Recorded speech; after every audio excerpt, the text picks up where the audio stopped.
Santa Lucia High School. So the first question ko is, ano sa palagay mo ang pakinabang sa pagsali sa aktibidad o extracurricular activities? I think yung importance ba? Yung importance nito is magkakaroon ka ng experience through your high school life or maybe sa life mo sa school mo or possible na pagsali mo sa extracurricular activities, magkaroon ka ng experience na magagamit mo rin in the future and possible na makatulong rin sa academics mo like MAPE and etc. Salamat. Sa pangalawa naman, ano sa palagay mo ang di pakinabang sa pagsali dito? For some student, possible, hindi sa kanila importante yung pagsali ng extracurricular. If ever, hindi naman nila kailangan or hindi nila kaya.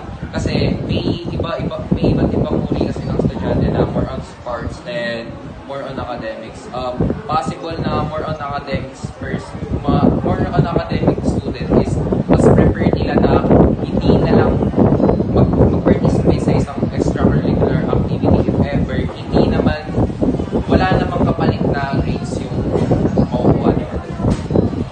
Salamat. Sa pangatlo naman po, anong uri ng mga aktibidad na ikaw ay kabilang at bakit mo ito? Anong type ng extracurricular activities na kabilang ka at bakit mo ito? Yung kasama ko is yung previous lang na extracurricular activity which is yung sa Bayang Pagbigkas. Then yung next one naman is since nung junior high school pa which is yung cheering. Kaya ako pinili yung sa Bayang Pagbigkas kasi nga may kapalit na na incentives which is yung para sa grades sa Compan and then yung sa cheering naman is yung para sa scholarship ko and etc. Pang-apat na katanungan, maaari mo bang ipaliwanag ang mga responsibilidad o tungkulin na naaayon sa iyong aktibidad? Maaari mo bang ipaliwanag ang mga responsibilidad o tungkulin na naaayon sa iyong aktibidad? As a student athlete ng cheering, may mga mabigat na responsibilities like kailangan pagsabayin yung pagiging student athlete mo and at the same time as a student. Kasi nga, hindi lang sa sports dapat nakatuon yung focus mo kundi sa academic rin. Dapat may time management ka and study habits na makakatulong para sa pag-manage ng study mo through your experience in your sa high school life. Panghuling katanungan naman po, ano sa palagay mo ang mga epekto ng pagsali sa aktibidad?